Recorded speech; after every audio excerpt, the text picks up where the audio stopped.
ನಿರ್ಮಲವಾಗಿದ್ದರೆ ಸಾಕ್ಷಾತ್ಕಾರ, ಮಾತು ಮೃದುವಾಗಿದ್ದರೆ ಚಮತ್ಕಾರ, ನಡೆ ನುಡಿ ಚೆನ್ನಾಗಿದ್ದರೆ ಸಂಸ್ಕಾರ.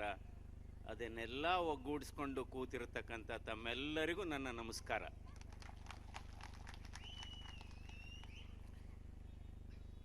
ಇವತ್ತು ನಾನು ಇಲ್ಲಿಗೆ ಬಂದಿದ್ದು ಆಕಸ್ಮಿಕ ಅಂತಲೇ ಹೇಳ್ಬೋದು. ನಾನು ಲೋಕಸಭಾ ಸದಸ್ಯನಾಗಿದ್ದು ಕೂಡ ಆಕಸ್ಮಿಕ ಅಂತಲೇ ನಾನು ಹೇಳ್ಬೋದು. ಯಾಕೆಂದರೆ ನಾನು ಜೀವನದುದ್ದಕ್ಕೂ ಕೂಡ ನಾನು ನನ್ನ ಸೇವೆಯನ್ನು ಆರೋಗ್ಯ ಕ್ಷೇತ್ರಕ್ಕೆ ಅದನ್ನು ಮುಡುಪಾಗಿಟ್ಟಿದ್ದೆ. ಆದರೆ ನಿವೃತ್ತಿಯ ನಂತರ ಬಂದಂಥ ಹಲವಾರು ಅನಿವಾರ್ಯ ಬೆಳವಣಿಗೆ ಹಿನ್ನೆಲೆಯಲ್ಲಿ ನಾನು ರಾಜಕೀಯಕ್ಕೆ ಅನ್ನೋದಕ್ಕಿಂತ ಲೋಕಸಭೆಗೆ ಸ್ಪರ್ಧೆ ಮಾಡಿದೆ. ಲೋಕಸಭೆ ಚುನಾವಣೆಗೆ ನಾನು ರಾಜಕಾರಣಿಗಿಂತ ರಾಷ್ಟ್ರಕಾರಣಿ ಆಗಬೇಕು ಅನ್ನೋದು ನನ್ನ ಮಹತ್ವಾಸೆ. ರಾಜಕಾರಣಿಗಿಂತ ರಾಜಕಾರಣಕ್ಕೂ ರಾಷ್ಟ್ರಕಾರಣಕ್ಕೂ ಬಹಳ ವ್ಯತ್ಯಾಸ ಇದೆ. ರಾಜಕಾರಣಿ ಅಂದ್ರೇನು? ಏನಾದರೂ ಮಾಡಿ ಮುಂದಿನ ಎಲೆಕ್ಷನ್ನು ಚುನಾವಣೆಯಲ್ಲಿ ಗೆದ್ದೇ ಗೆಲ್ಲಬೇಕು ಅನ್ನೋದಕ್ಕೆ ನಾವು ಬೇರೆ ಬೇರೆ ಕೆಲಸಗಳನ್ನು ಮಾಡ್ತೇವೆ. ರಾಷ್ಟ್ರಕಾರಣ ಅಂದ್ರೇನು? ರಾಷ್ಟ್ರಕಾರಣ ಅಂದರೆ ನಾವು ದೇಶವನ್ನು ಮುನ್ನಡೆಸಬೇಕು, ಸಮಾಜ ಸೇವೆಯನ್ನು ಮಾಡಬೇಕು, ಯುವ ಪೀಳಿಗೆಗೆ ಉತ್ತಮವಾದಂಥ ಮಾರ್ಗದರ್ಶನವನ್ನು ಕೊಡಬೇಕು ಮತ್ತು ರಾಷ್ಟ್ರದ ಸಮಗ್ರ ಬೆಳವಣಿಗೆಗೆ ನಾವು ನಾಂದಿ ಆಗಬೇಕು ಅನ್ನೋದು ರಾಷ್ಟ್ರಕಾರಣ. ಅದರಿಂದ ದೇಶದಲ್ಲಿ ಹೆಚ್ಚು ಹೆಚ್ಚು ರಾಷ್ಟ್ರಕಾರಣಿಗಳನ್ನು ನೋಡಬೇಕು, ಆದಷ್ಟು ಕಡಿಮೆ ರಾಜಕಾರಣಿಗಳನ್ನು ನೋಡಬೇಕು ಅಂತ ನನ್ನ ಅನಿಸಿಕೆ ಅಂತ ಹೇಳಬೇಕಾಗುತ್ತೆ. ಇವತ್ತು ಸೇವಾ ಚೇತನ ಟ್ರಸ್ಟ್ ವತಿಯಿಂದ ನಮ್ಮೂರ ಸಂಭ್ರಮ ಈ ಕಾರ್ಯಕ್ರಮಕ್ಕೆ ನನ್ನ ಆಹ್ವಾನಿಸಿ ಸನ್ಮಾನಿಸಿದ್ದಕ್ಕೆ ತಮ್ಮೆಲ್ಲರಿಗೂ, ವೇದಿಕೆಯ ಮೇಲೆ ಇರತಕ್ಕಂಥ ಗಣ್ಯರಿಗೆ ಮತ್ತು ಕೆಳಗೆ ಕೂತಿರುವ ಗಣ್ಯಾತಿ ಗಣ್ಯರಿಗೆ ನನ್ನ ಹೃದಯ ಸ್ಪರ್ಶಿ ಧನ್ಯವಾದಗಳು ಮತ್ತು ನಮಸ್ಕಾರಗಳು. ಯಾಕೆಂದರೆ ನಾನು ಬೆಳಿಗ್ಗೆ ಮಂಗಳೂರಿಗೆ ಬಂದಿದ್ದೆ. ಅಲ್ಲಿ ನಮಗೆ ಈ ಹೃದ್ರೋಗ ತರಬೇತಿಯನ್ನು ಕೊಟ್ಟಂಥ ನಮ್ಮ ಪ್ರಾಧ್ಯಾಪಕರಾದಂಥ ಸರ್ವೋತ್ತಮ್ ಪ್ರಭುವನ್ನವರು ಕಾಲವಾಗಿದ್ದರು. ಸುಮಾರು 2-3 ತಿಂಗಳಿಂದೆ ಅವರ ಹೆಸರಿನಲ್ಲಿ ಒಂದು ಲೆಕ್ಚರ್ ಕೊಡಬೇಕಾಗಿತ್ತು, ಅದಕ್ಕೆ ಬಂದೆ. ಆದರೆ ನನಗೆ ನಮ್ಮ ಬೇಳೂರು ರಾಘವೇಂದ್ರ ಶೆಟ್ಟಿಯವರು ಇಲ್ಲ, ನಮ್ಮೂರಿಗೆ ನೀವು ಬರಬೇಕು ಅಂದರು. ಈಗ ಬಂದ ಮೇಲೆ ಅನ್ನಿಸ್ತು, ಬಂದಿದ್ದು ನನ್ನ ಸೌಭಾಗ್ಯ ಅನ್ನಿಸ್ತು. ಬಂದ ಮೇಲೆ ಇದು ಬಹಳ ಮುಖ್ಯ. ರಾಘವೇಂದ್ರ ರೆಡ್ಡಿಯವರು, ಯಾಕೆಂದರೆ ನಿಜವಾಗ್ಲೂ ನಾನು ನಿಮ್ಮನ್ನು ಗಣ್ಯರು ಅಂದೆ, ಇಲ್ಲಿ ಮೇಲೆ ಕೂತಿದ್ದವ್ರನ್ನ ಗಣ್ಯರು ಅಂತ ಹೇಳಿದೆ. ಯಾಕೆಂದರೆ ಮೇಲ್ ಕೂತಿದ್ದವರು ಕೆಳಗೆ ಬೀಳೋ ಚಾನ್ಸಸ್ ಇರುತ್ತೆ, ಕೆಳಗೆ ಕೂತಿರೋರು ಬೀಳೋಕ್ಕಾಗೋದಿಲ್ಲ. ಅದರಿಂದ ತಮ್ಮೆಲ್ಲರನ್ನ ನಾನು ಗಣ್ಯರು ಅಂತ ನಾನು ಸಂಭವಿಸಿದೆ. ಇವತ್ತು ನಿಜವಾಗ್ಲೂ ಕಳೆದ ಸುಮಾರು 3 ಗಂಟೆಯಿಂದ ತಾವೆಲ್ಲ ಹಲವಾರು ಸಂಗೀತ ಕಾರ್ಯಕ್ರಮಗಳನ್ನು, ಹಾಡುಗಳನ್ನು ಮತ್ತು ಇಲ್ಲಿಯ ಗ್ರಾಮೀಣ ಒಂದು ಪ್ರತಿಭೆಯನ್ನು ಎಲ್ಲ ನೋಡಿದ್ದೀರಿ. ಅಂದರೆ ಇವತ್ತು ಈ ಭಾಗದ ಜನರಿಗೆ, ಇದು ಕುಂದಾಪುರ ಆಗ್ಬೋದು, ಬೈಂದೂರು ಆಗ್ಬೋದು, ಅಥವಾ ಈ ಭಾಗದ ಕರಾವಳಿ ಜನರ ವಿಶೇಷ ಏನಪ್ಪ ಅಂದರೆ, ಒಂದು ಕನ್ನಡದಲ್ಲಿ ಕವಿವಾಣಿ ಇದೆ, ಆಡು ಮುಟ್ಟದ ಸೊಪ್ಪಿಲ್ಲ, ಮತ್ತು ಈ ಭಾಗದ ಜನರು ಇರದೇ ಇರತಕ್ಕಂಥ ಕ್ಷೇತ್ರ ಇಲ್ಲ ಅಂತಲೇ ಹೇಳಬೇಕಾಗುತ್ತೆ. ಅದು ಶಿಕ್ಷಣ ಕ್ಷೇತ್ರ ತಗೊಳ್ಳಿ, ವಾಣಿಜ್ಯ ಕ್ಷೇತ್ರ ತಗೊಳ್ಳಿ, ಉದ್ದಿಮೆ ಕ್ಷೇತ್ರ ತಗೊಳ್ಳಿ, ಆರೋಗ್ಯ ಕ್ಷೇತ್ರ ತಗೊಳ್ಳಿ. ಸೊ ಅದರಿಂದ ಇದೊಂದು ಈ ಕ್ಷೇತ್ರದಲ್ಲಿ, ಈ ಭಾಗದಲ್ಲಿ ಸರಸ್ವತಿ ಇದ್ದಾರೆ, ಲಕ್ಷ್ಮಿ ಕೂಡ ಇದ್ದಾರೆ. ಸೊ ಅದರಿಂದ ಇದೊಂದು ವಿಶೇಷವಾದಂಥ ಒಂದು ಈ ಭಾಗ ಅಂತ ನಾನು ಭಾವಿಸ್ತೇನೆ. ಈಗಾಗಲೇ ನಮ್ಮ ಶಿವರಾಮ್ ಹೆಗ್ಡೆಯವರು ಮಾತಾಡಿದರು. ಅವ್ರು ಹೇಳಿದರು, ಸುಮ್ಮನೆ ನೋಡಿ 80 ವರ್ಷದಲ್ಲಿ ಅವರು ಮಾಡಿದಂಥ ಸಾಧನೆ ನಿಜವಾಗ್ಲೂ ಮೆಚ್ಚುವಂಥದ್ದು. ಏಕೆಂದರೆ ಇಲ್ಲಿ ನೆರೆದಿರ್ತಕ್ಕಂಥವರಲ್ಲಿ ನಾನು ಹಲವಾರು ಪರಿಚಿತರೇ ಇದ್ದಾರೆ. ಬೆಂಗಳೂರಲ್ಲಿ ಇದ್ದಾರೆ, ದುಬೈನಲ್ಲಿದ್ದಾರೆ. ಮೊನ್ನೆ ದುಬೈಗೂ ಕೂಡ ನಾನು ಕನ್ನಡ ರಾಜ್ಯೋತ್ಸವ ಕಾರ್ಯಕ್ರಮಕ್ಕೆ ಹೋಗಿದ್ದೆ.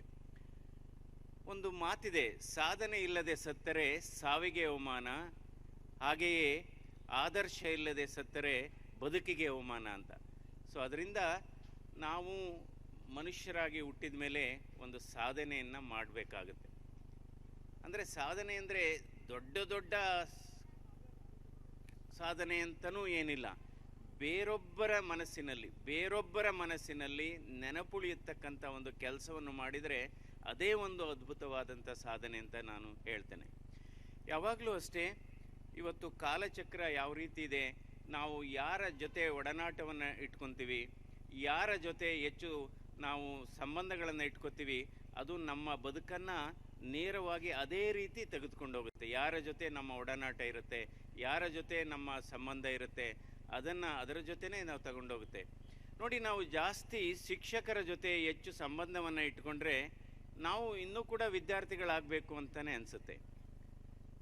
ಅದೇ ರೀತಿ ನಾವು ವಿಜ್ಞಾನಿಗಳ ಜೊತೆ ಹೆಚ್ಚು ಸಂಬಂಧವನ್ನು ಇಟ್ಕೊಂಡ್ರೆ ನಾವು ಕೂಡ ಸಂಶೋಧಕರಾಗಬೇಕು ಅನಿಸುತ್ತೆ. ಈ ಕುಡುಕರ ಜೊತೆ ಹೆಚ್ಚು ಸಂಬಂಧವನ್ನು ಇಟ್ಕೊಂಡ್ರೆ ಪ್ರಪಂಚ ಬಹಳ ಸುಲಭ ಅನಿಸುತ್ತೆ. ಅದೇ ಅಧಿಕಾರಿಗಳ ಜೊತೆ ನಾವು ಹೆಚ್ಚು ಸಂಬಂಧವನ್ನು ಇಟ್ಕೊಂಡ್ರೆ ಪ್ರಪಂಚ ಬಹಳ ನಿಧಾನ ಅನಿಸುತ್ತೆ. ಈ ರಿಯಲ್ ಎಸ್ಟೇಟ್ ಅವ್ರ ಜೊತೆ ಹೆಚ್ಚು ಸಂಬಂಧವನ್ನು ಇಟ್ಕೊಂಡ್ರೆ ನಾವು ಓದಿದ್ದೆಲ್ಲ ವೇಸ್ಟ್ ಆಗೋಯ್ತು ಏನೋ ಅನಿಸುತ್ತೆ.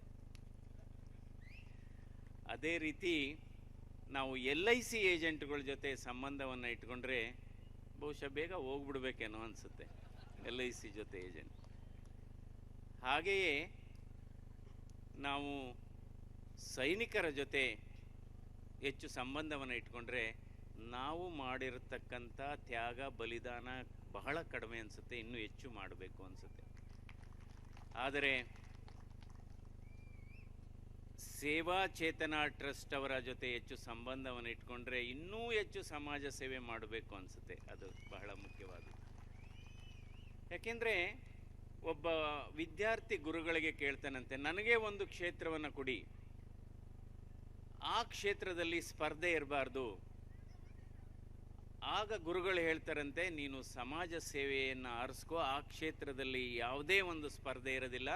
ಅದರಿಂದ ಇದು ಈ ಸ್ಪರ್ಧಾತ್ಮಕ ಜಗತ್ತಿನಲ್ಲಿ ಸ್ಪರ್ಧೆಯಲ್ಲಿ ಇರತಕ್ಕಂಥ ಒಂದು ಕ್ಷೇತ್ರ ಅಂದರೆ ಸಮಾಜ ಸೇವೆ. ಯಾಕೆಂದರೆ ಒಬ್ಬರು ಎಲ್ಲರಿಗೂ ಸಹಾಯ ಮಾಡಲಿಕ್ಕಾಗಲ್ಲ, ಎಲ್ಲರೂ ಒಬ್ಬೊಬ್ರಿಗೆ ಸಹಾಯ ಮಾಡ್ಬೋದು. ಯಾವಾಗಲೂ ಅಷ್ಟೇ, ಸಮಾಜ ಈಗ ನೋಡ್ಬೋದು, ರತನ್ ಟಾಟಾ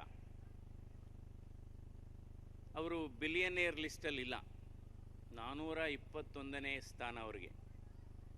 ಆದರೆ ಅವರು ಏನಾಗಿದ್ರು, ಜಾಗ್ವಾರ್ ಅವರೇ ಓನರು, ಲ್ಯಾಂಡ್ ರೋವರ್ ಅವರೇ ಓನರು, ಹಾಗೆಯೇ ನಿಮ್ಮ ಏರ್ ಬಸ್ ಆಗ್ಬೋದು, ವಿಸ್ತಾರ ಆಗ್ಬೋದು, ಸುಮಾರು 30 ಕಂಪ್ನಿ 100 ದೇಶಗಳಲ್ಲಿ ಅವರು ಇಂಡಸ್ಟ್ರೀಸ್ನೆಲ್ಲ ಸ್ಥಾಪನೆ ಮಾಡಿದ್ದಾರೆ. ಆದರೆ ಅವರಿಗೆ ಬಂದಂಥ ಲಾಭದಲ್ಲಿ 66% ಸಮಾಜ ಸೇವೆಗೆ ಮುಡುಪಾಗಿಡ್ತಾರೆ. 66% ಬಂದಂಥ ಅವರ ಹಣದಲ್ಲಿ, ಅವರ ಉಳಿತಾಯದಲ್ಲಿ ಅವರು ಸಮಾಜ ಸೇವೆಗೆ ಇಡ್ತಾರೆ. ಅದರಿಂದ ಅವರು ಉದ್ಯಮಿಗಳ ಲಿಸ್ಟಲ್ಲಿ, ಉದ್ಯಮಿಗಳ ಪಟ್ಟಿಯಲ್ಲಿ ಬಹಳ ಕೆಳಗೆ ಇರ್ತಾರೆ. ಆದರೆ ಮಾನವೀಯತೆ ಪಟ್ಟಿಯಲ್ಲಿ ಮೊದಲನೇ ಸ್ಥಾನ ಅವರಿಗೆ, ಮಾನವೀಯತೆ ಪಟ್ಟಿಯಲ್ಲಿ ಮೊದಲನೇ ಸ್ಥಾನ. ಯಾಕೆಂದರೆ ಇವತ್ತು ಈಗಾಗಲೇ ಶಿವರಾಮ್ ಹೆಗ್ಡೆ ಅವರು ಹೇಳಿದರು, ಯಾವ್ಯಾವ ರೀತಿ ಕಾರ್ಯಕ್ರಮಗಳನ್ನು ನಾವು ಮಾಡ್ತಾ ಇದ್ದೀವಿ, ಇದು ನಿಜವಾಗ್ಲೂ ಒಂದು ಪುಣ್ಯದ ಕೆಲಸ ಅಂತ ನಾನು ಭಾವನೆ ಮಾಡ್ತೇನೆ. ಯಾಕೆಂದರೆ ಅವರು ಹೇಳಿದರು, ಇವತ್ತು ಕೆಲವರಿಗೆ ಶಿಕ್ಷಣಕ್ಕೆ ಸಹಾಯ ಮಾಡ್ತಾ ಇದ್ದಾರೆ, ಅವರ ವೈದ್ಯಕೀಯ ಆರೈಕೆಗೆ ಸಹಾಯ ಮಾಡ್ತಾ ಇದ್ದಾರೆ, ಹಲವಾರು ಯೋಜನೆಗಳಿಗೆ ಇದು ನಿಜವಾಗ್ಲೂ ಒಂದು ಸಮಾಜಮುಖಿ ಕಾರ್ಯಕ್ರಮ. ಸೊ ಯಾವತ್ತೂ ಅಷ್ಟೇ ಮನುಷ್ಯ ಬಹುಶಃ 3 ಜಾಗಗಳನ್ನು, ಬದುಕು ಅಂದ್ರೇನು, ನನ್ನ ಅರ್ಥದಲ್ಲಿ ಬದುಕು ಅಂದರೆ ಸಂಪತ್ತಿನಲ್ಲಿ ಸರಳತೆ ಇರಬೇಕಂತೆ, ಸಂಪತ್ತಿನಲ್ಲಿ ಸರಳತೆ ಇರಬೇಕು. ಎರಡನೇದಾಗಿ ಅಧಿಕಾರದಲ್ಲಿ ಸೌಮ್ಯತೆ ಇರಬೇಕು, ಕೋಪದಲ್ಲಿ ಮೌನ ಇರಬೇಕು. ಅದೇ ಒಂದು ಬದುಕು ಅಂತ ನಾನು ಹೇಳಬೇಕಾಗುತ್ತೆ. ನೀವು 3 ಜಾಗಗಳನ್ನು ನೋಡಬೇಕಂತೆ ಜೀವನದಲ್ಲಿ. 3 ಜಾಗಗಳನ್ನು ನೆನಪಿಗೆ ಬಂದರೆ ನಮ್ಮ ಬದುಕು ನಿಜವಾಗ್ಲೂ ಸಮಾಜ ಸೇವೆ ಹತ್ರ ಸಾಗುತ್ತೆ ಅಂತ ನಾನು ಹೇಳ್ತೇನೆ. ನೀವು ಆಸ್ಪತ್ರೆಗೆ ಹೋಗಿ ರೋಗಿಗಳನ್ನು ನೋಡಿದಾಗ ಅನಿಸುತ್ತೆ ಆರೋಗ್ಯ ಎಷ್ಟು ಮುಖ್ಯ. ಅದೇ ರೀತಿ ಜೈಲಿನಲ್ಲಿ ಹೋಗಿ ಕೈದಿಗಳನ್ನು ನೋಡಿದಂಥ ಸಂದರ್ಭದಲ್ಲಿ ನಮಗನ್ಸುತ್ತೆ ಸ್ವಾತಂತ್ರ್ಯ ಎಷ್ಟು ಮುಖ್ಯ. ಅದೇ ಮೂರನೇದು ರುದ್ರಭೂಮಿಯಲ್ಲಿ ಹೋಗಿ ನೋಡಿದಾಗ ಈ ನಮ್ಮ ಹಿಂದೆ ಬರೋದು ಯಾವುದೂ ಬರೋದಿಲ್ಲ, ನಾವು ಮಾಡಿರ್ತಕ್ಕಂಥ ಒಳ್ಳೆಯ ಕೆಲಸ ಮಾತ್ರ ನಮ್ಮನ್ನು ಹಿಂಬಾಲಿಸುತ್ತೆ ಅಂತ ನಾನು ಈ ಸಂದರ್ಭದಲ್ಲಿ ಹೇಳ್ತೇನೆ. ಯಾಕೆಂದರೆ ಇವತ್ತು ನಮ್ಮ ನೋವು ನಮಗೆ ಗೊತ್ತಾದರೆ ನಾವು ಜೀವಂತವಾಗಿದ್ದೀವಿ ಅಂತ ಅರ್ಥ. ಆದರೆ ಬೇರೆಯವರ ನೋವು ನಮಗೆ ಗೊತ್ತಾದರೆ ನಾವು ಮನುಷ್ಯರಾಗಿದ್ದೀವಿ ಅಂತ ಅರ್ಥ. ಇವತ್ತು ಸೇವಾ ಚೇತನ ಈ ರೀತಿ ಕೆಲಸ ಮಾಡುತ್ತೆ, ಬೇರೆಯವರ ನೋವಿಗೆ ಸ್ಪಂದಿಸ್ತಾ ಇದೆ, ಬೇರೆಯವರ ಕಣ್ಣೀರನ್ನು ಒರೆಸ್ತಾ ಇದೆ. ಅದರಿಂದ ನಾನು ಸೇವಾ ಚೇತನ ಟ್ರಸ್ಟ್ನ ಎಲ್ಲ ಪದಾಧಿಕಾರಿಗಳನ್ನು ಈ ಸಂದರ್ಭದಲ್ಲಿ ಆನಂದಿಸ್ತೇನೆ. ಯಾಕೆಂದರೆ ನಾವು ಎಷ್ಟು ಓದಿದ್ದೀವಿ ಅನ್ನೋದು ಮುಖ್ಯವಲ್ಲ, ಎಷ್ಟು ಪದವಿಗಳನ್ನು ಗಳಿಸಿದ್ದೇವೆ, ಎಷ್ಟು ಪಾರಿತೋಷಿಕಗಳನ್ನು ಗಳಿಸಿದ್ದೇವೆ ಅನ್ನೋದು ಮುಖ್ಯ ಅಲ್ಲ. ನಮ್ಮ ಓದು, ನಮ್ಮ ಬುದ್ಧಿವಂತಿಕೆ ಎಷ್ಟು ಜನರ ಮುಖದಲ್ಲಿ ಅದು ನಗುವನ್ನು ತರಿಸಿದೆ, ಎಷ್ಟು ಮನೆಗಳಲ್ಲಿ ನಂದಾದೀಪವನ್ನು ಅದು ಬೆಳಗಿಸಿದೆ ಅನ್ನೋದು ಮಾತ್ರ ಮುಖ್ಯವೇ ಹೊರತು ಈಗ ನಮ್ಮ ಪದವಿಗಳು ನಮ್ಮ ಹಿಂದೆ ಬರೋದಿಲ್ಲ. ನಾವು ಯಾವಾಗಲೂ ಅಷ್ಟೇ ಸಮಾಜದಲ್ಲಿ ಉತ್ತಮವಾದಂಥ ಒಂದು ಹೆಜ್ಜೆಯನ್ನು ಬಿಟ್ಟು ಹೋಗಬೇಕು. ಕುವೆಂಪು ಅವರು ಒಂದು ಮಾತು ಹೇಳ್ತಾರೆ. ಕುವೆಂಪು ಅವ್ರನ್ನ ಏನಕ್ಕೆ ನಾವು ಅವರನ್ನು ರಾಷ್ಟ್ರಕವಿ, ಒಂದು ವಿಶ್ವಮಾನವ ಅಂತ ಹೇಳ್ತೀವಿ ಅಂದರೆ, ಅವರ ವಿಶ್ವಮಾನವ ಸಂದೇಶ ಏನು? ನಾವು ಬರುವಾಗ ವಿಶ್ವಮಾನವರಾಗಿ ಬರ್ತೇವೆ, ಹೋಗುವಾಗ ಕೂಡ ವಿಶ್ವಮಾನವರಾಗಿ ಹೋಗ್ತೇವೆ. ಆದರೆ ಈ ಆಧುನಿಕ ಪ್ರಪಂಚದಲ್ಲಿ ಗಣಕೀಕರಣದ ಹಿನ್ನೆಲೆಯಲ್ಲಿ ಇವತ್ತು ಎಲ್ಲೋ ಮಧ್ಯ ಹುಟ್ಟು ಸಾವಿನ ನಡುವೆ ಅಲ್ಪ ಮಾನವರಾಗುವ ಸಂಖ್ಯೆ ಜಾಸ್ತಿ ಆಗಿದೆ. ಇವತ್ತು ಭಾರತ ದೇಶದಲ್ಲಿ 140 ಕೋಟಿ ಜನರಿದ್ದೇವೆ. ಮನುಷ್ಯರೆಷ್ಟಿದ್ದೇವೆ? ಜನರಿಗೂ ಮನುಷ್ಯರಿಗೂ ಬಹಳ ವ್ಯತ್ಯಾಸ ಇದೆ ನನ್ನ ಅರ್ಥದಲ್ಲಿ. ಜನರು ಅಂದರೆ ಆಕಾರ ಇರತಕ್ಕಂಥ, ಒಂದು ಉಸಿರಾಡತಕ್ಕಂಥ, ಹೃದಯ ಬಡಿತ ಇರತಕ್ಕಂಥ ಒಂದು ವಸ್ತು. ಆದರೆ ಮನುಷ್ಯ ಅಂದ್ರೇನು? ಮನುಷ್ಯ ಅಂದರೆ ಬೇರೆಯವರ ಬಗ್ಗೆ ಚಿಂತನೆ ಮಾಡುವಂಥದ್ದು, ಕರುಣೆ ಇರತಕ್ಕಂಥದ್ದು, ವಿನಯ ಇರತಕ್ಕಂಥದ್ದು ಮತ್ತು ಪರೋಪಕಾರಿ ಮನೋಭಾವ ಇರತಕ್ಕಂಥದ್ದು ಮನುಷ್ಯ. ಭಾರತ ದೇಶದಲ್ಲಿ ಜನಸಂಖ್ಯೆ ಜಾಸ್ತಿ ಆಗಬಾರ್ದು, ಮನುಷ್ಯತ್ವ ಇರುವವರ ಸಂಖ್ಯೆ ಜಾಸ್ತಿ ಆಗಬೇಕು. ಆಗ ಬಹುಶಃ ನಾವು ಹೆಚ್ಚು ಅಭಿವೃದ್ಧಿ ಕಾಣಲಿಕ್ಕೆ ಸಾಧ್ಯ. ಇವತ್ತು ಇಲ್ಲಿ ಬಹಳ ಉದ್ಯಮಿಗಳಿದ್ದೀರಿ. ಇವತ್ತು ಬೆಂಗಳೂರು ಆಗ್ಬೋದು, ಬಾಂಬೆ ಆಗ್ಬೋದು. ನನಗೆ ಬಹುಶಃ ನಮ್ಮ ಇಡೀ ಕರ್ನಾಟಕದಲ್ಲಿ ರಾಷ್ಟ್ರಾದ್ಯಂತ ಮತ್ತು ಪ್ರಪಂಚಾದ್ಯಂತ ಏನಾದರೂ ಕೆಲಸ ಮಾಡ್ತಾ ಇರತಕ್ಕಂಥ ಸಮುದಾಯ ಇದೆ ಅಂದರೆ ಅದು ನಮ್ಮ ಬಂಟರ ಸಮುದಾಯ ಅಂತಲೇ ನಾನು ಹೇಳಬೇಕಾಗುತ್ತೆ. ಯಾಕೆಂದರೆ ನೀವು ಅಮೇರಿಕಾದಲ್ಲಿ ಹೋಗಿ ಉದ್ಯಮಿ ಇದ್ದಾರೆ. ಯಾಕೆಂದರೆ ಇವತ್ತು ಭಾರತ ದೇಶ 2027ನೇ ಇಸ್ವಿಗೆ ರಾಷ್ಟ್ರದ ಇಡೀ ಪ್ರಪಂಚದಲ್ಲಿ 3ನೇ ಆರ್ಥಿಕ ಶಕ್ತಿಯಾಗಿ ಹೊರಹೊಮ್ಮಲಿದೆ. 3ನೇ ಆರ್ಥಿಕ ಶಕ್ತಿಯಾಗಿ ಅದು ಆಗಲಿದೆ. 2047ನೇ ಇಸ್ವಿಗೆ ನಾವೆಲ್ಲ 100ನೇ ವರ್ಷದ ಸ್ವಾತಂತ್ರ್ಯ ದಿನಾಚರಣೆಯನ್ನು ಆಚರಣೆ ಮಾಡ್ತೇವೆ. ಈ 2047ನೇ ಇಸ್ವಿಗೆ ಇದೇ ರೀತಿ ನಮ್ಮ ಆರ್ಥಿಕ ಪ್ರಗತಿ ಮುಂದುವರೆದರೆ 2047ನೇ ಇಸ್ವಿಗೆ ಭಾರತ ದೇಶ ಮುಂದುವರೆದ ದೇಶಗಳ ಪಟ್ಟಿಯಲ್ಲಿ ಸೇರುತ್ತೆ. ಅದಕ್ಕೆಲ್ಲ ನೀವುಗಳೆಲ್ಲ ಶ್ರಮ, ನಿಮ್ಮ ದುಡಿಮೆ, ನಮ್ಮ ಶಿಸ್ತು ಕಾರಣ ಅಂತ ನಾನು ಹೇಳ್ತೇನೆ. ಅದಕ್ಕೆಲ್ಲ ನಾವು ಸಾಕ್ಷಿಗಳಾಗ್ತೇವೆ. ಅದೊಂದು ನಿಜವಾಗ್ಲೂ ಅದ್ಭುತವಾದಂಥ ಒಂದು ಸಂದೇಶ ಈ ಸಂದರ್ಭದಲ್ಲಿ. ಇವತ್ತು ಶಿವರಾಮ್ ಹೆಗ್ಡೆಯವರು ಹೇಳಿದರು ಮತ್ತು ಪ್ರಸ್ತಾಪ ಮಾಡಿದಂಥ ಭಾಷಣದಲ್ಲಿ ಹೇಳಿದರು, ತಾವು ಹಲವಾರು ವಿದ್ಯಾರ್ಥಿಗಳಿಗೆ ಧನ ಸಹಾಯ ಮಾಡ್ತಾ ಇದ್ದೀವಿ ಅಂತ. ಇವತ್ತು ಕೇಂದ್ರ ಸರ್ಕಾರ ಒಂದು ವಿದ್ಯಾಲಕ್ಷ್ಮಿ ಯೋಜನೆಯನ್ನು ಜಾರಿಗೆ ತಂದಿದೆ. ವಿದ್ಯಾಲಕ್ಷ್ಮಿ ಯೋಜನೆಯಲ್ಲಿ ಯಾವುದೇ ಒಂದು ಹೈಯರ್ ಎಜುಕೇಷನ್ಗಾಗ್ಬೋದು ಅಥವಾ ಟೆಕ್ನಿಕಲ್ ಕೋರ್ಸ್ಗಾಗ್ಬೋದು, ಸುಮಾರು ಯಾವುದೇ ಒಂದು ಆಧಾರ ಇಲ್ಲದೆ ಕೊಲ್ಯಾಟ್ರಲ್ ಫ್ರೀ ಲೋನ್ ಅಂತ ಹೇಳ್ತೀವಿ. ಸುಮಾರು 40 ಲಕ್ಷ ತನಕ ಇವತ್ತು ಲೋನ್ ಕೊಡತಕ್ಕಂಥ ವ್ಯವಸ್ಥೆಯನ್ನು ಇವತ್ತು ಕೇಂದ್ರ ಸರ್ಕಾರ ಇವತ್ತು ಅನುಮೋದನೆ ನೀಡಿದೆ. ಇದನ್ನು ನಮ್ಮ ವಿದ್ಯಾರ್ಥಿಗಳು ಅದನ್ನು ಉಪಯೋಗಿಸ್ಕೋಬೋದು. ವಿದ್ಯಾಲಕ್ಷ್ಮಿ ಸ್ಕೀಮ್ ಅನ್ನುವ ಯೋಜನೆಯನ್ನು ಜಾರಿಗೆ ತಂದಿದೆ. ಹೀಗಾಗಿ ಇವತ್ತು ಈ ದೇಹ ಐಸ್ ಕ್ರೀಮ್ ಇದ್ದ ಹಾಗೆ ಅಂತಲೇ ಹೇಳಬೇಕು. ನೋಡಿ, ಐಸ್ ಕ್ರೀಮು ತಿಂದರೂ ಕರಗುತ್ತೆ, ತಿಂದೇ ಇದ್ರೂ ಕರಗುತ್ತೆ. ಈ ದೇಹನೂ ಅಷ್ಟೇ, ಒಳ್ಳೆ ಕೆಲಸ ಮಾಡಿದರೂ ಕರಗುತ್ತೆ, ಒಳ್ಳೆ ಕೆಲಸ ಮಾಡದೇ ಇದ್ದರೂ ಕರಗುತ್ತೆ. ಅದರಿಂದ ಈ ದೇಹ ಒಳ್ಳೆಯ ಕೆಲಸ ಮಾಡಿ ಕರಗಬೇಕು ಅನ್ನೋದು ಎಲ್ಲರ ಒಂದು ಅಭಿಲಾಷೆ. ಯಾಕೆ ಬಹಳ ಮುಖ್ಯವಾದದ್ದು. ಇವತ್ತು ಈ ಭಾಗದಲ್ಲಿ ಹಲವಾರು ಕೃಷಿ ಚಟುವಟಿಕೆಗಳನ್ನು ಕೂಡ ನೋಡ್ತೇವೆ. ಇತ್ತೀಚಿನ ದಿನಗಳಲ್ಲಿ ಬಹುಶಃ ನಮಗೆ ಪ್ರಧಾನ ಮಂತ್ರಿ ಕಿಸಾನ್ ಸಮ್ಮಾನ್ ಯೋಜನೆ ಅಡಿ ಇವತ್ತು ಹೆಚ್ಚುವರಿ 6,750 ಕೋಟಿ ರೂಪಾಯಿಯನ್ನು ಪ್ರಧಾನಮಂತ್ರಿಯವರು ಕೊಟ್ಟಿದ್ದಾರೆ. 6,750 ಕೋಟಿ ಧನ ಸಹಾಯವನ್ನು ಹೆಚ್ಚಳ ಮಾಡಿದ್ದಾರೆ. ಮತ್ತು ಗೊಬ್ಬರಕ್ಕೆ ಸಬ್ಸಿಡಿ ಕೂಡ ಜಾಸ್ತಿ ಆಗಿದೆ. ಸೊ ಹೀಗಾಗಿ ರೈತರಿಗೆ ಇದು ಬಹಳ ಅನುಕೂಲ ಆಗುತ್ತೆ.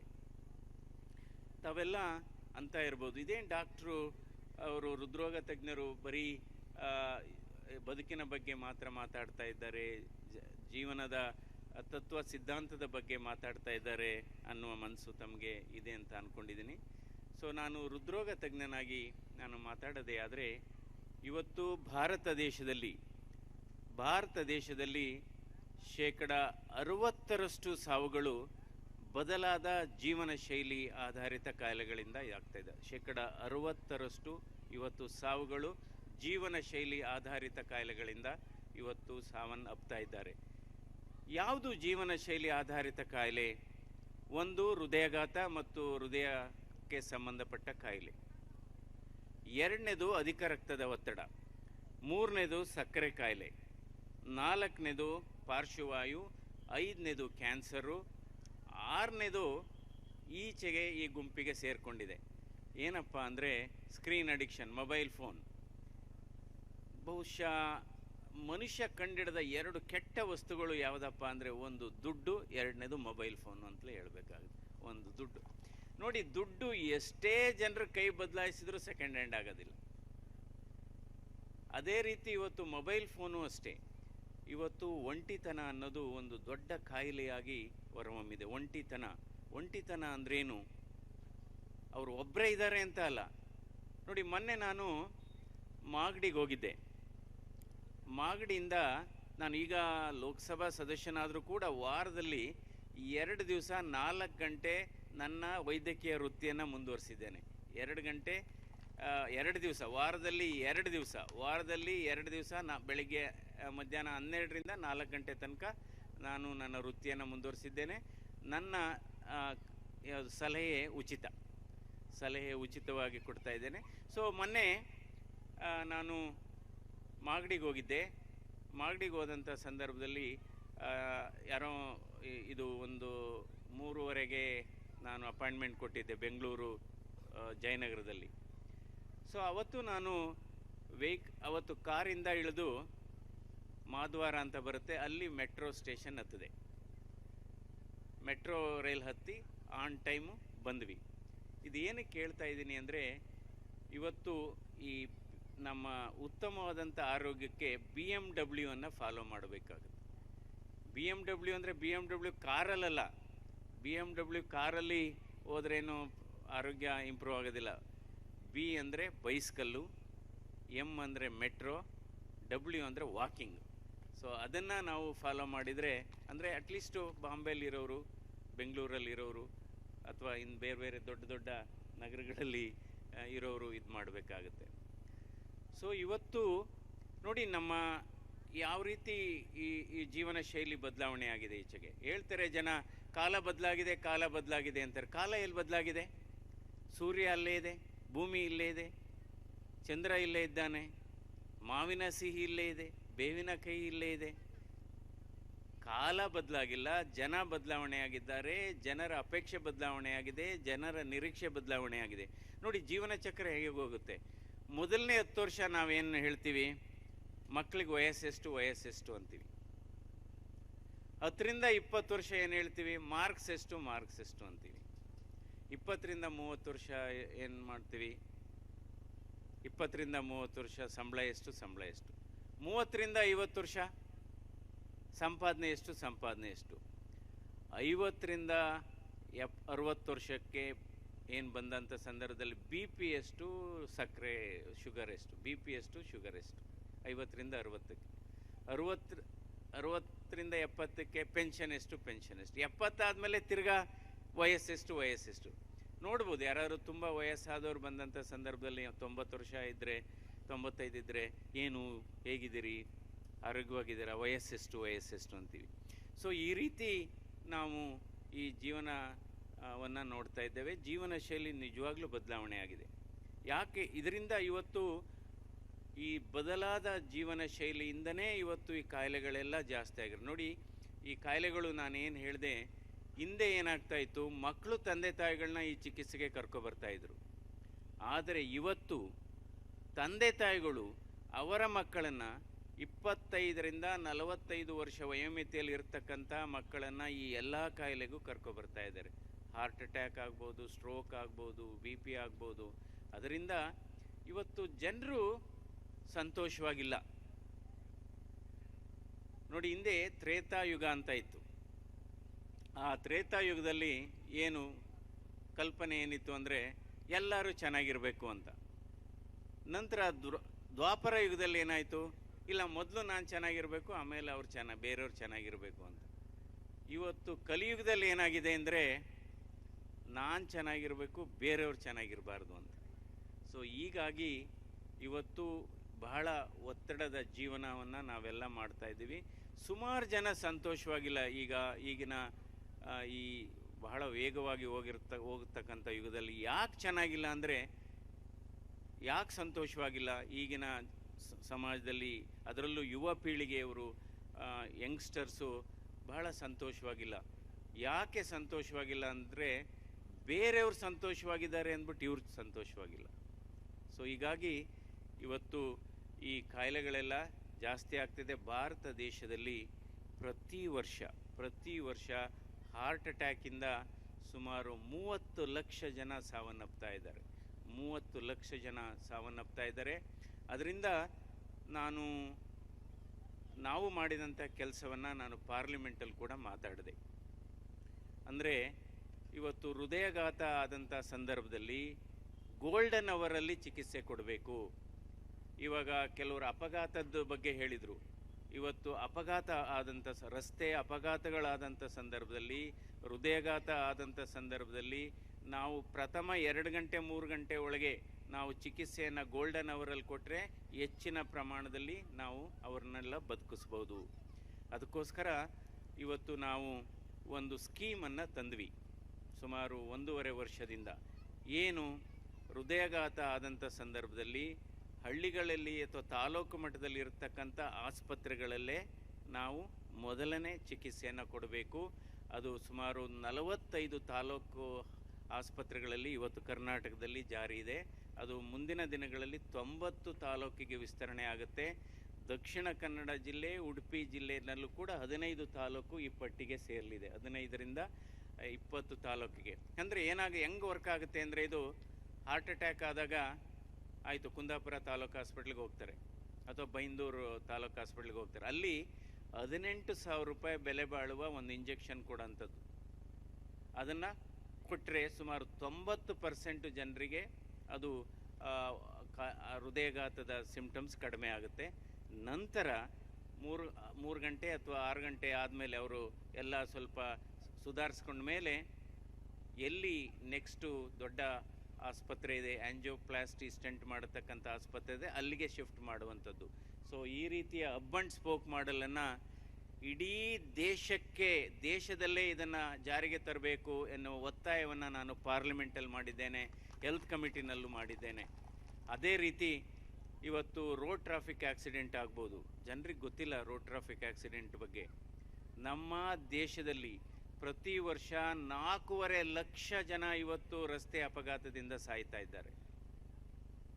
ರಸ್ತೆ ಅಪಘಾತದಿಂದ ಸಾಯ್ತಾ ಇದ್ದಾರೆ. ಕ್ಯಾನ್ಸರಿಂದ 5.5 ಲಕ್ಷ ಸಾಯ್ತಾ ಇದ್ದಾರೆ. ಆದರೆ ಅಪಘಾತಗಳಿಂದ 4.5 ಲಕ್ಷ ಸಾಯ್ತಾ ಇದ್ದಾರೆ. ಅದರಿಂದ ಬಹುಶಃ ನಾವು ಯಾವಾಗಲೂ ಅಷ್ಟೇ, ಇವತ್ತು ಹೆಲ್ಮೆಟ್ ಯಾರೂ ಆಗ್ತಾನೇ ಇಲ್ಲ. ಮತ್ತು ವೆಹಿಕಲ್ ಸುಮಾರು ನಾನು ಪ್ರಯಾಣ ಮಾಡಿದಾಗ ನೋಡ್ತೀನಿ, ರಾತ್ರಿ ಹೊತ್ತು ಯಾವುದೇ ಒಂದು ರೇಡಿಯಂ ರಿಫ್ಲೆಕ್ಟರ್ ಕೂಡ ಆಗ್ತಾ ಇಲ್ಲ, ಹಿಂದೆನೂ ಇಲ್ಲ. ಕೆಲವು ವೆಹಿಕಲ್ಲು ನಮಗೆ ಗೊತ್ತೇ ಇಲ್ಲ ಅದು ವೆಹಿಕಲ್ ಇದೆ ಅಂತಲೇ ಗೊತ್ತಿಲ್ಲ. ಅದರಿಂದ ಇವತ್ತು ಭಾರತ ಸರ್ಕಾರ ಒಂದು ಸರ್ಕ್ಯುಲರ್ ಹೊರಡಿಸಿದೆ. ನಾವು ರೋಡ್ ಸೇಫ್ಟಿ ಮೆಷರ್ಸ್ನ ತಗೋಬೇಕು. ಇದನ್ನು ನಾವು ಮಕ್ಕಳಿಗೆ ಶಾಲಾ ಮಟ್ಟದಿಂದನೇ ನಾವು ಅವರಿಗೆ ತರಬೇತಿ ಕೊಡಬೇಕು. ನೋಡಿ, ನೀವು ಅಮೆರಿಕ ದೇಶ, ಯುರೋಪ್ ದೇಶಕ್ಕೆ ಹೋಗಿ, ಅದು ರೆಡ್ ಲೈಟೇ ಇರ್ಬೋದು, ನೀವು ರೋಡ್ ಕ್ರಾಸ್ ಮಾಡುವಾಗ ಅವ್ರು ನಿಲ್ಲಿಸ್ತಾರೆ, ವೆಹಿಕಲ್ ನಿಲ್ಲಿಸ್ತಾರೆ. 2 ವೀಲರ್ ಆಗ್ಬೋದು, 4 ವೀಲರ್ ನಿಲ್ಲಿಸ್ತಾರೆ. ಇಲ್ಲೇನಾಗುತ್ತೆ, ರೆಡ್ ಲೈಟ್ ಇದ್ದರೆ ನೀವು ಕ್ರಾಸ್ ಮಾಡ್ತಾ ಇದ್ರೆ ಇನ್ನೂ ಸ್ಪೀಡ್ ಜಾಸ್ತಿ ಮಾಡ್ಕೊಂಡು ಬಂದು ಗುದ್ದಿಸ್ತಾರೆ. ಸೊ ಇದು ನಿಜವಾಗ್ಲೂ ಬಹಳ ನೋವಿನ ಸಂಗತಿ.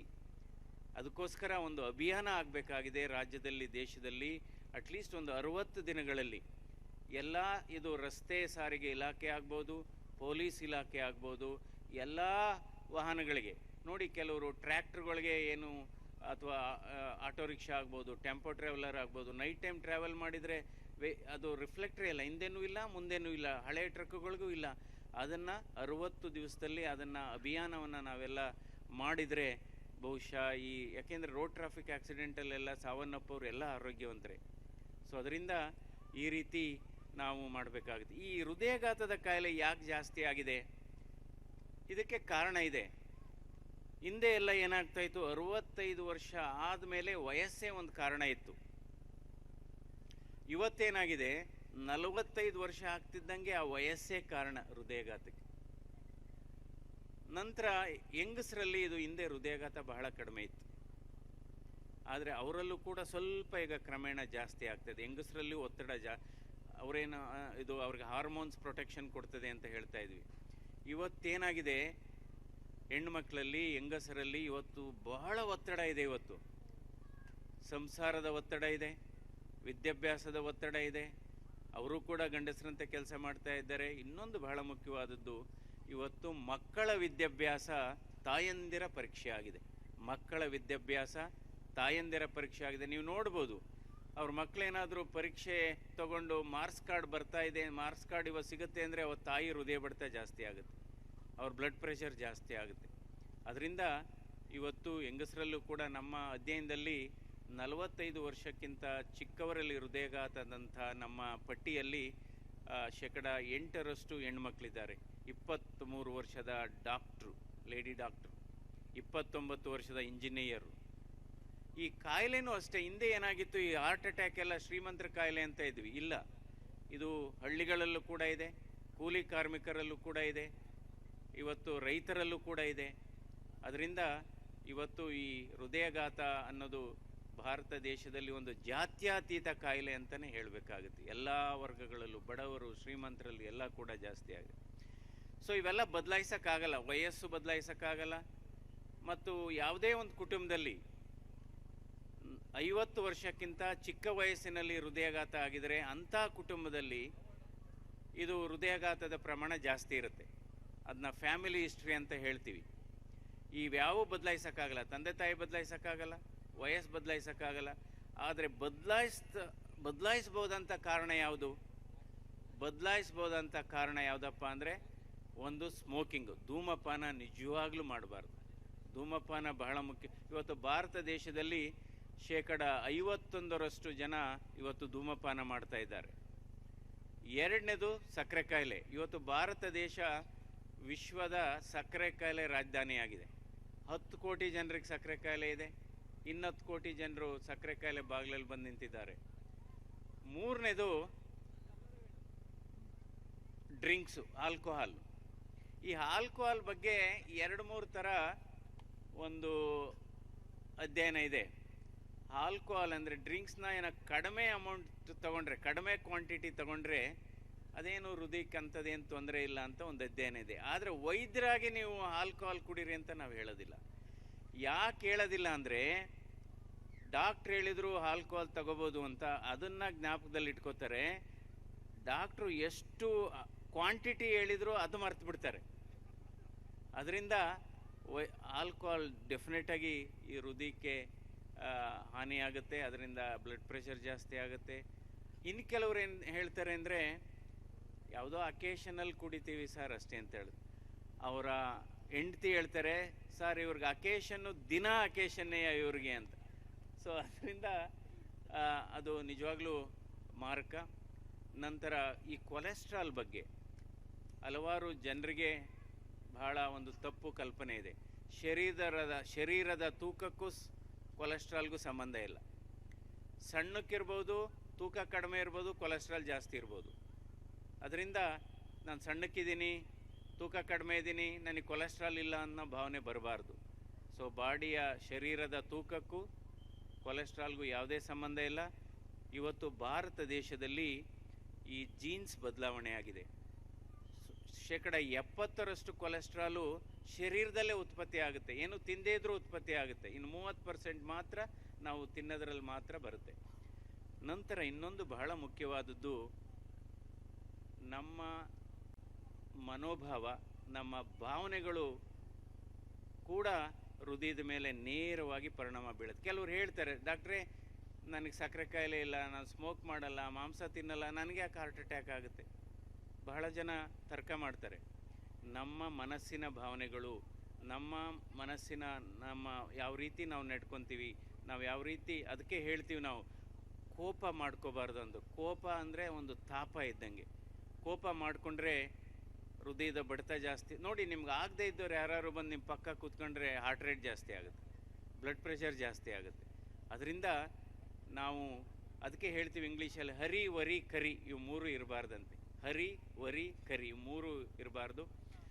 ಆಮೇಲೆ ನಮ್ಮ ಮನೋಭಾವ ಯಾವ ರೀತಿ ನಮ್ಮ ಹೃದಯದ ಮೇಲೆ ಬೀಳುತ್ತೆ ಅನ್ನೋದು ಬಹಳ ಮುಖ್ಯವಾದದ್ದು. ಕೆಲವರು ಇರ್ತಾರೆ, ಯಾರು ಬೇರೆಯವರು ಚೆನ್ನಾಗಿ ಬದುಕಿದರೆ ಸಹಿಸೋದಿಲ್ಲ, ಬೇರೆಯವರು ಯಾರಾದರೂ ಒಳ್ಳೆ ಕೆಲಸ ಮಾಡಿದರೆ ಸಹಿಸೋದಿಲ್ಲ. ಅವರಿಗೆ 3 ಕೆಟ್ಟ ಗುಣಗಳಿರುತ್ತೆ. ಅವೆಲ್ಲ ಹೃದಯಘಾತಕ್ಕೆ, ಹೈ ಬಿ ಪಿಗೆ ಕಾರಣ. ಒಂದು ಅನುಮಾನ, 2ನೇದು ಅಸೂಯೆ, 3ನೇದು ಅಹಂಕಾರ. ಇವು 3 ಇದ್ದರೆ ಅವರೂ ನಿದ್ರೆ ಮಾಡಲ್ಲ, ಬೇರೆಯವ್ರಿಗೂ ನಿದ್ರೆ ಮಾಡೋಕ್ಕೆ ಬಿಡೋದಿಲ್ಲ. ಸೊ ಮನುಷ್ಯನಿಗೆ ಇವು 3 ಇರಬಾರ್ದಂತೆ. ಅಹಂಕಾರ ಇದ್ದರೆ ಸ್ನೇಹಿತರಾಗಲ್ಲ, ಅಸೂಯೆ ಇದ್ದರೆ ನಿದ್ರೆ ಬರಲ್ಲ, ಅನುಮಾನ ಇದ್ದರೆ ಬದುಕೆಲ್ಲ ಅದು ಶೋಚನೀಯವಾಗಿರುತ್ತೆ. ಅದರಿಂದ ಅದಕ್ಕೆ ನಾವು ಇಂಗ್ಲೀಷಲ್ಲಿ ಟೈಪ್ ಎ ಪರ್ಸನಾಲಿಟಿ ಅಂತ ಹೇಳ್ತೀವಿ. ಸೊ ನಮ್ಮ ಮನೋಭಾವ, ಯಾವಾಗಲೂ ಅಷ್ಟೇ, ಕೋಪ ಅನ್ನೋದು ಕೋಪ ಮಾಡಿಕೊಂಡ್ರೆ ಬಹಳ ಫಸ್ಟು ಡ್ಯಾಮೇಜ್ ಆಗೋದು ಕೋಪ ಮಾಡಿಕೊಂಡು. ಕೆಲವ್ರು ಹೇಳ್ಬೋದು, ಇವತ್ತು ಸಖತ್ ದಬಾಯಿಸ್ಬಿಟ್ಟೆ, ಇವತ್ತು ಸಖತ್ ಬೈದಾಕ್ಬಿಟ್ಟೆ ಅಂತ. ನೀವು ಹೋಗಿ ಬಿ ಪಿ ಚೆಕ್ ಮಾಡ್ಕೊಳ್ಳಿ. ಆಮೇಲೆ ನಿಮ್ಮ ಬಿ ಪಿ 120/80 ಇದ್ದಿದ್ದು 200/100 ಆಗುತ್ತೆ. ಅದರಿಂದ ಆ ರೀತಿಯ ಸಮಾಧಾನದ ಇದು ಮಾಡಬೇಕು. ಇತ್ತೀಚಿನ ದಿನಗಳಲ್ಲಿ ಒತ್ತಡ ಅನ್ನೋದು ಒಂದು ಹೊಸ ಧೂಮಪಾನ ಇದ್ದಂಗೆ. ಸುಮಾರು ಒತ್ತಡ ಇವತ್ತು. ಈ ಒತ್ತಡ ಯಾಕೆ ಜಾಸ್ತಿ ಆಗಿದೆ ಅಂದರೆ, ನಿರೀಕ್ಷೆಗಳು ಜಾಸ್ತಿ ಆಗಿದೆ. ಅಂದರೆ 10 ವರ್ಷದಲ್ಲಿ ಸಾಧನೆ ಮಾಡಬೇಕಾಗಿರೋದನ್ನ 10 ವರ್ಷದಲ್ಲಿ ಸಂಪಾದನೆ ಮಾಡಬೇಕಾಗಿರೋದನ್ನ 10 ತಿಂಗಳಲ್ಲಿ ಮಾಡಬೇಕು, ಎಲ್ಲ ಮೊದಲನೇ ಸರಿನೇ ಆಗಬೇಕು.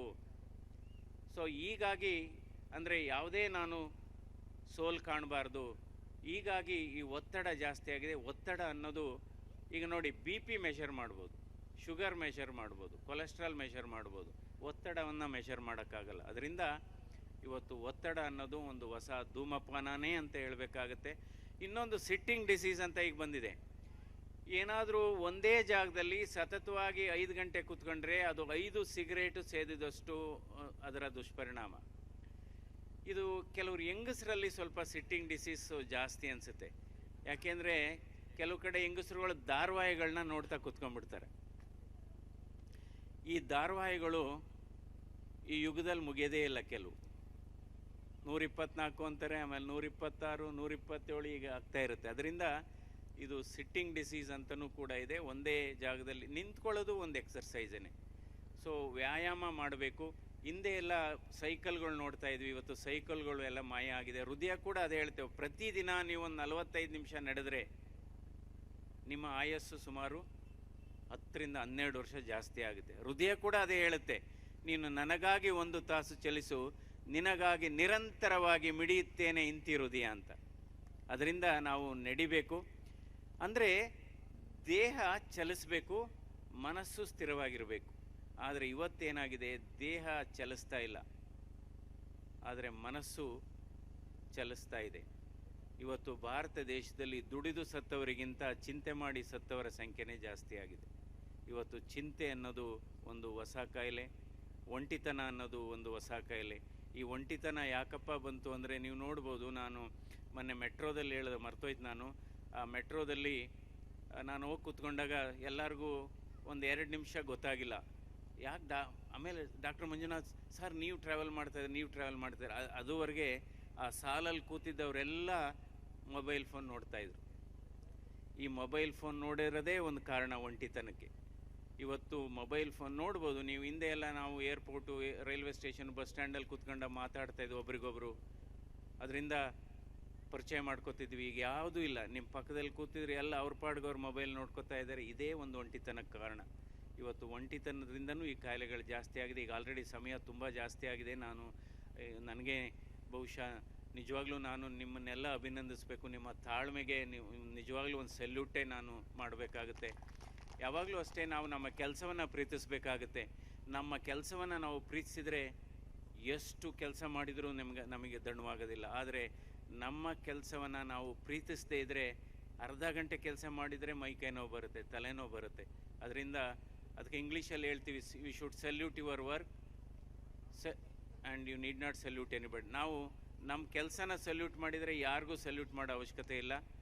ಆದರೆ ನಾವು ನಮ್ಮ ಕೆಲಸನ ಸರಿ ಮಾಡದೇ ಇದ್ದರೆ ಸುಮಾರು ಜನರಿಗೆ ಸಲ್ಯೂಟ್ ಮಾಡಬೇಕಾಗುತ್ತೆ. ಸೊ ಅದರಿಂದ ನಮ್ಮ ಕೆಲಸವನ್ನು ನಾವು ಮಾಡಬೇಕು. ಇವತ್ತು ಭಾರತ ದೇಶದಲ್ಲಿ ಆಯಿತು, ಆಧುನೀಕರಣ ಅಂತೀವಿ, ಕೈಗಾರಿಕೀಕರಣ ಅಂತೀವಿ, ಇವತ್ತು ಗಣಕೀಕರಣ ಅಂತೀವಿ. ಆದರೆ ಇನ್ನೊಂದು ಹೊಸದಾಗಿ ಹುಟ್ಟುಹಾಕೊಂಡ್ಬಿಟ್ಟಿದ್ದೀವಿ, ಸೋಮಾರೀಕರಣ. ಇವತ್ತು ಸೋಮಾರೀಕರಣ, ಇವತ್ತು ಏನಾದರೂ ಒಬ್ಬ ಮನುಷ್ಯನಿಗೆ ನಿಜವಾದ ಶತ್ರು ಯಾವುದಪ್ಪ ಅಂದರೆ ಸೋಮಾರಿತನ. ನಿಜವಾದ ಶತ್ರು ಮನುಷ್ಯನಿಗೆ ಅಂದರೆ ಸೋಮಾರಿತನ. ಇದು ಕೂಡ ಒಂದು ಕಾಯಿಲೆಗೆ ಇದು ಒಂದು ನಾಂದಿಯಾಗಿದೆ ಅಂತಲೇ ಹೇಳ್ತಾ, ಇವತ್ತು ಈ ಜಗತ್ತಿನಲ್ಲಿ ಇವತ್ತು ಇದೆಲ್ಲ ಕಾರಣ, ಇವೆಲ್ಲ ಕಾಯಿಲೆಗಳು ಜಾಸ್ತಿ ಅಂದರೆ ನೀವೆಲ್ಲ ಅನ್ಬೋದು, ಏನಾದರೂ ಹಾರ್ಟ್ ಅಟ್ಯಾಕ್ ಆಗೋದಕ್ಕೆ ಮೊದಲೇ ಏನಾದರೂ ಸೂಚನೆ ಸಿಗುತ್ತಾ ಅಂತ ತಮ್ಮಲ್ಲಿ ಅನಿಸಿರ್ಬೋದು. ಓಡಾಡುವಾಗ, ವಾಕ್ ಮಾಡುವಾಗ, ಅಪ್ಪಲಿ ನಡೆಯುವಾಗ, ಊಟ ಮಾಡಿ ಏನಾದರೂ ದಿಣ್ಣೆ ನಡೆಯುವಾಗ ಎದೆ ಉರಿ, ಎದೆ ನೋವು ಬಂದರೆ ಅದು ಹೃದಯಕ್ಕೆ ಸಂಬಂಧಪಟ್ಟದ್ದು, ರಕ್ತನಾಳ ಅದೇ ಒಂದು ಮುನ್ಸೂಚನೆ ಅಂತಲೇ ಹೇಳಬೇಕು. ಅದೇ ಇನ್ನು ಕೆಲವರು ಹೇಳ್ತಾರೆ, ಎಡದಕೈ ನೋವು ಬರುತ್ತೆ ಸರ್, ಕುತ್ತಿಗೆ ನೋವು, ಎಡದಕೈ ಮಲಗಿದ್ದಾಗ ನೋವು ಇರುತ್ತೆ, ನಡೆದಾಗ ಚೆನ್ನಾಗಿದ್ದೀನಿ ಅಂದರೆ ಅದು ಹೃದಯದ್ದಲ್ಲ. ಅದರಿಂದ ಯಾವಾಗಲೂ ನಡಿಬೇಕು. ಸೊ ನಡೆದಾಗ, ಓಡಾಡಿದಾಗ. ಇನ್ನು ಕೆಲವರಿಗೆ ಹಾರ್ಟ್ ಅಟ್ಯಾಕ್ ಆದಾಗ ಎದೆ ನೋವು ಬರೋದಿಲ್ಲ, ಎದೆ ಉರಿ ಬರುತ್ತೆ. ಅದನ್ನು ಅಸಿಡಿಟಿ ಅಂತ ಎಷ್ಟೋ ಜನ ಕನ್ಫ್ಯೂಸ್ ಮಾಡಿಕೊಂಡು ಪ್ರಾಣ ತತ್ತಿದ್ದಾರೆ. ಸೊ ಇದೆಲ್ಲ ಮುನ್ನೆಚ್ಚರಿಕೆಯನ್ನು ವಹಿಸಬೇಕು. ಇವೆಲ್ಲ ಇರೋದ್ರಿಂದ ಬಹುಶಃ ನಾವು ಇವತ್ತು ಸೇವಾ ಚೇತನ ಟ್ರಸ್ಟಿಂದ ಇವತ್ತು ನಮ್ಮೂರ ಸಂಭ್ರಮದಲ್ಲಿ ಒಂದು ಉಪನ್ಯಾಸವನ್ನೇ ನಾವು ಕೊಟ್ಟಿದ್ದೇವೆ. ಸೊ ಇವತ್ತು ಈ ಎಲ್ಲರಿಗೂ ಹೃದಯ ಇದೆ, ಆದರೆ ಇವತ್ತು ಹೃದಯವಂತಿಕೆ ಇರೋದು ಬಹಳ ಕಡಿಮೆ. ಇವತ್ತು ಸೇವಾ ಚೇತನ ಟ್ರಸ್ಟ್ಗೆ ಕೇವಲ ಹೃದಯ ಇಲ್ಲ, ಹೃದಯವಂತಿಕೆ ಇದೆ ಅಂತಲೇ ಹೇಳಬೇಕು. ಕೇವಲ ಈ ಟ್ರಸ್ಟ್ಗೆ ಮಾನವೀಯತೆ ಇದೆ, ಕರುಣೆ ಇದೆ, ಕಾಳಜಿ ಇದೆ. ಇದು ಬಹಳ ಮುಖ್ಯವಾದದ್ದು. ಯಾಕೆಂದರೆ ಮನುಷ್ಯ ಎಲ್ಲ ಮನೆಯಲ್ಲೂ ಹುಟ್ಟುತ್ತಾನೆ, ಆದರೆ ಮನುಷ್ಯತ್ವ ಹುಟ್ಟೋದು ಕೆಲವೇ ಮನೆಗಳಲ್ಲಿ. ಈ ಟ್ರಸ್ಟಲ್ಲಿ ನಿಜವಾಗ್ಲೂ ಮನುಷ್ಯತ್ವ ಇದೆ. ಅದಕ್ಕೋಸ್ಕರ ಈ ಟ್ರಸ್ಟ್ ಮೆಂಬರ್ಸ್ನೆಲ್ಲರನ್ನೂ ನಾನು ಅಭಿನಂದಿಸ್ತೀನಿ. ಕೊನೆಯದಾಗಿ ಹೇಳೋದಾದರೆ, ಈ ಪರಿಸರದಲ್ಲಿ ಸುಮಾರು 10ರಿಂದ 12 ಜನ ಔಷಧ ಅಲ್ಲದ ಔಷಧಿಗಳಿದೆ. 10ರಿಂದ 12 ಔಷಧ ಅಲ್ಲದ ಔಷಧಿಗಳಿದೆ. ಅದನ್ನೆಲ್ಲ ನಾವು ಪಾಲನೆ ಮಾಡಬೇಕಾಗುತ್ತೆ. ಈ ಔಷಧ ಅಲ್ಲದ ಔಷಧಿಗಳು ಯಾವ್ಯಾವಪ್ಪ ಅಂದರೆ, ಮೊದಲನೇದು ಏನು ಅಂದರೆ ಬಿಸಿಲಲ್ಲಿ ನಡೆಯುವಂಥದ್ದು, 2ನೇದು ವ್ಯಾಯಾಮ, 3ನೇದು ಮಧ್ಯ ಉಪವಾಸ ಮಾಡುವಂಥದ್ದು, 4ನೇದು ಮಧ್ಯ ವಿಶ್ರಾಂತಿ ತೆಗೆದುಕೊಳ್ಳುವಂಥದ್ದು, 5ನೇದು ನಗು, ಬಹಳ ಮುಖ್ಯವಾದದ್ದು 5ನೇದು ನಗು, 6ನೇದು ಒಳ್ಳೆ ನಿದ್ರೆ ಮಾಡುವಂಥದ್ದು, 7ನೇದು ನಾವು ಉತ್ತಮವಾದಂಥ ಸ್ನೇಹಿತರ ಬಳಗವನ್ನು ಕಟ್ಟುವಂಥದ್ದು, 9ನೇದು ಬೇರೆಯವರ ಜೊತೆ ಮಾತಾಡಬೇಕು, ಬೇರೆಯವರ ಬಗ್ಗೆ ಮಾತಾಡಬಾರ್ದು. ಬೇರೆಯವರ ಜೊತೆ ಮಾತಾಡಬೇಕು, ಬೇರೆಯವರ ಬಗ್ಗೆ ನಾವು ಮಾತಾಡಬಾರ್ದು. 9ನೇದು. 10ನೇದು ಕುಟುಂಬ ಸದಸ್ಯರೊಡನೆ ನಾವು ಊಟ ಮಾಡುವಂಥದ್ದು. 10ನೇದು ಕೃತಜ್ಞತೆ. ಯಾರಾದರೂ ಸಣ್ಣ ಸಹಾಯ ಮಾಡಿದರೆ ಅವ್ರ ಬಗ್ಗೆ ಒಳ್ಳೆ ಮಾತಾಡಬೇಕು, ಅವ್ರ ಬಗ್ಗೆ ಕೃತಜ್ಞತೆ ಇರಬೇಕು. ನಂತರ 11ನೇದು ಮೆಡಿಟೇಷನ್ನು, 12ನೇದು ಯೋಗ. ಸೊ ಇದ್ಯಾವುದು ಇಂಜೆಕ್ಷನ್ ಒಳಗಡೆ ಇಲ್ಲ, ಮಾತ್ರೆ ಡಬ್ಬದಲ್ಲಿಲ್ಲ, ಇದೆಲ್ಲ ನಮ್ಮ ಮುಂದೆ ಇದೆ. ಸೊ ಇದನ್ನೆಲ್ಲ ಪಾಲನೆ ಮಾಡಿದರೆ ಬಹುಶಃ ಉತ್ತಮವಾದಂಥ ಆರೋಗ್ಯವನ್ನು ನಾವು ಕಾಪಾಡ್ಕೊಂಡು ಹೋಗ್ಬೋದು. ನೀವು ಹೆಚ್ಚು ದಿನ ಬದುಕಬೇಕು ಅಂದರೆ ಅಟ್ಲೀಸ್ಟು ನಾವು 3 ದಿವಸನಾದರೂ ನಗಬೇಕಂತೆ, 3 ದಿವಸನಾದರೂ ಒಳ್ಳೆ ಕೆಲಸ ಮಾಡಬೇಕಂತೆ, 3 ದಿವಸನಾದರೂ ಬೇರೆಯವ್ರ ಬಗ್ಗೆ ಒಳ್ಳೆ ಮಾತಾಡಬೇಕಂತೆ. ಈ 3 ದಿವಸ ಯಾವುದಪ್ಪ, 3 ದಿವಸ ವಾಕ್ ಮಾಡಬೇಕಂತೆ. ಈ 3 ದಿವಸ ಯಾವುದಪ್ಪ ಅಂದರೆ ಇವತ್ತು, ನೆನ್ನೆ, ನಾಳೆ. ಇವತ್ತು, ನೆನ್ನೆ, ನಾಳೆ. ಸೊ ಈ ಕಾರ್ಯಕ್ರಮಕ್ಕೆ ನಿಜವಾಗ್ಲೂ ನಾನು ಬಂದಿದ್ದಕ್ಕೆ ಬಹಳ ಸಂತೋಷವಾಗಿದೆ. ನಾನು ಕೂಡ ಇವತ್ತು ಪಾರ್ಲಿಮೆಂಟಲ್ಲಿ ಹಲವಾರು ವಿಚಾರಗಳನ್ನು ಪ್ರಸ್ತಾವನೆ ಮಾಡಿದ್ದೇನೆ. ಸೊ ಇವತ್ತು ಭಾರತ ದೇಶದಲ್ಲಿ ಆರೋಗ್ಯ ವ್ಯವಸ್ಥೆ ಇವತ್ತು ಬದಲಾವಣೆ. ಆಯುಷ್ಮಾನ್ ಭಾರತ್ ಸ್ಕೀಮ್ ಇವತ್ತು 70 ವರ್ಷದ ಮೇಲ್ಪಟ್ಟವರಿಗೆ ಇವತ್ತು ಕೇಂದ್ರ ಸರ್ಕಾರ ಆಯುಷ್ಮಾನ್ ಭಾರತ್ ಸ್ಕೀಮ್ ಯೋಜನೆಯನ್ನು ಕೊಟ್ಟಿದೆ. 70 ವರ್ಷದ ಮೇಲ್ಪಟ್ಟವರು ಕೂಡ ನೋಂದಾಯಿಸ್ಕೋಬೋದು. ಸೊ ಹೀಗಾಗಿ ಯಾರೂ ಕೂಡ ಆಸ್ಪತ್ರೆಗೆ ಬರಬೇಕು ಅಂತಲ್ಲ, ಅಕಸ್ಮಾತ್ ಕಾಯಿಲೆ ಬಂದರೆ ಬರಬೇಕು. ಇವತ್ತು ಈಗಾಗಲೇ ಹೇಳಿದೆ, ಈ ತಾವೆಲ್ಲ ಉತ್ತಮವಾದಂಥ ಸೇವೆಯನ್ನು ಮಾಡ್ತಾ ಇದ್ದೀರಿ. ಯಾಕೆಂದರೆ ಉತ್ತಮವಾದಂಥ ಸೇವೆಯನ್ನು ಮಾಡಿದರೆ, ಬಡವರಿಗೆ ಸಹಾಯ ಮಾಡಿದರೆ, ಕಣ್ಣೀರು ಒರೆಸಿದರೆ ಯಾವ ಧರ್ಮಗ್ರಂಥವನ್ನು ಓದಬೇಕಾಗಿಲ್ಲ, ಯಾವ ಮಂದಿರಕ್ಕೂ ಹೋಗಬೇಕಾಗಿಲ್ಲ. ದೇವರು ತಮ್ಮ ಮನೆಗಳಲ್ಲೇ ಬಂದು ವಾಸ ಮಾಡ್ತಾನೆ ಎನ್ನುವ ಒಂದು ಪ್ರವೃತ್ತಿ ಇದೆ. ಸೊ ದೇವರು ನಮ್ಮ ಮನೆಗಳಿಗೆ, ಏಕೆಂದರೆ ದೇವರು ಬಂದು ಸಹಾಯ ಮಾಡಲಿಕ್ಕಾಗಲ್ಲ, ಆದರೆ ಇವತ್ತು ಸೇವಾ ಚೇತನ ಟ್ರಸ್ಟ್ ಅಂತವ್ರನ್ನ ಕಳಿಸಿ, ಅವರನ್ನು ರಾಯಭಾರಿಯಾಗಿ ಕಳಿಸಿ ಬಡವರಿಗೆ ಸಹಾಯ ಮಾಡಿ ಎನ್ನುವ ಸಂದೇಶವನ್ನು ಕಳಿಸಿದ್ದಾನೆ. ಸೊ ಅದರಿಂದ ಯಾವಾಗಲೂ ಅಷ್ಟೇ ಒಂದು ಗಾದೆ ಇದೆ, ನಾವು ಅಳಿಸಿದ್ದು ಕೊಡಬಾರ್ದಂತೆ, ಉಳಿಸಿದ್ದು ಕೊಡಬೇಕಂತೆ. ನಾವು ಯಾವಾಗಲೂ ಆ ರೀತಿ ನಾವು ಮಾಡಬೇಕು. ಮತ್ತೊಮ್ಮೆ ತಮ್ಮೆಲ್ಲರಿಗೂ ನನ್ನ ಹೃದಯ ಸ್ಪರ್ಶಿ ಧನ್ಯವಾದಗಳು, ನಮಸ್ಕಾರಗಳು. Live long, live young. Thank you.